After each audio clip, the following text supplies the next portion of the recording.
like you have a hard time getting mundane tasks done, like booking a doctor's appointment or returning unwanted purchases or even organizing your messy desk. Well, you may have what is being called errand or task paralysis. It has a name. So this is a sort of mental block, and it makes tedious tasks feel impossible to do. We're going to talk about some tips and tricks. We have Dr. Karyn Gordon with us right now.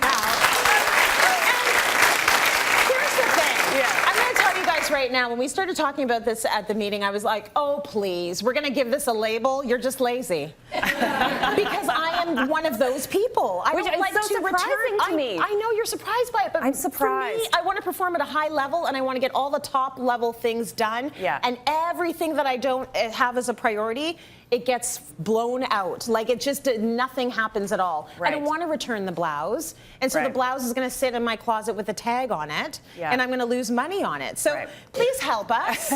Let's talk about the what and the why. What is it? Had you actually heard of this before or no? No. And I asked the audience, and none of us, I know, don't worry. I hadn't either, okay? I had not either. I was like, what? What is this task paralysis? And then you start reading, you're like, oh, I get it. Oh, yeah, that kind of sounds kind of me. Yeah, that's right. So it's actually been associated a little bit with millennials. That's where it kind of got a little bit more of the trend. And I'm actually looking at some of the millennials. Even a lot of the millennials back, they're like, yes, Karyn, that's me. We're not. I don't want to do it. I'm not calling. I'm not. Putting my mail in the mailbox. I'm not calling back doctors. Somebody backstage was just telling me that they actually didn't even. They had a voicemail that they didn't even want to listen to. Yeah. And so it got deleted. All right, so that's what we're dealing with. That's what we're dealing with. All right, so, but honestly, so even though it's been kind of associated a little bit more with millennials, honestly, I see this right across the board, right? Like, look at the different generations here in the audience. So, so it's interesting. So journalist Dr. Anne Helen Peterson, she says it's the inability to cope with really simple things. Okay, really simple things. Psychologist Dr. Janet Gibbs, she says it really strikes when we're dealing with important but not urgent tasks. It's not important enough. Right? So it's kind of like the blouse. Yeah, it's important, but it's not urgent. So it's just kind of go off there. And so why does this happen? So the reason that it actually happens is because a lot of us are just we're burned out. Yeah. We're burned out. We got too many things on the list, kind of like what you were saying. We got too many things on the list, so something is going to kind of go over there. And then the other thing is, I think we have like this toxic belief, and I really think it's toxic, that somehow we should be working all the time. We have a massive issue in our culture right now that we don't, or we have to be going, so we just kind of keep the plate as we just kind of keep adding more things instead of taking something off. And it's like bragging rights. Hashtag no days off. Yes, that's not cool. This is not cool. That's not cool. No days off.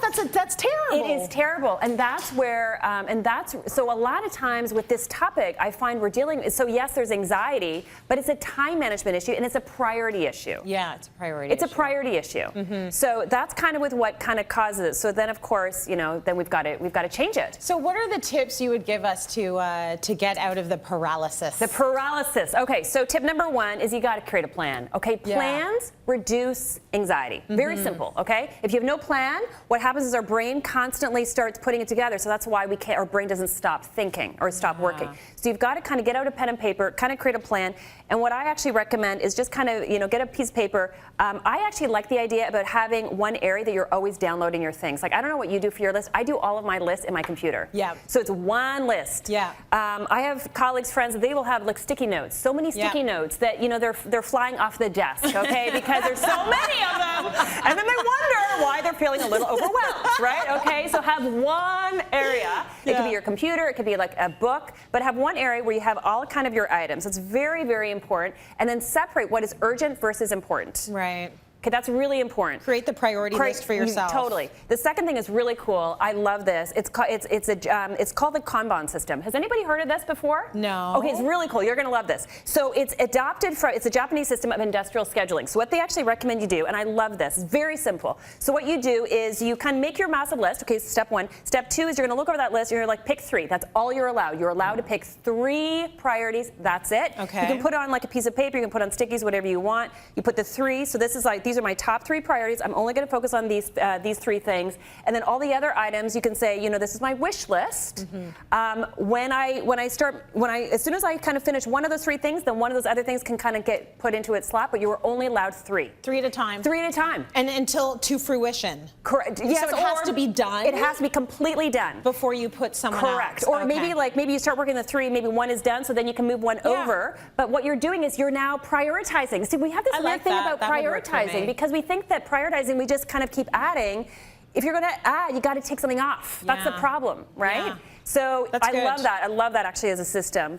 And so yeah, it's called the Compound System. You can check it out, but it's really interesting. You're also saying pass down to your kids healthy time management skills Absolutely. so that they don't turn out like me. Well, you know, for your case, I hope your kids actually turn out like you. But the most important thing, this is one of the most important things we teach at our center, is around teaching leadership skills around time management. This is critical.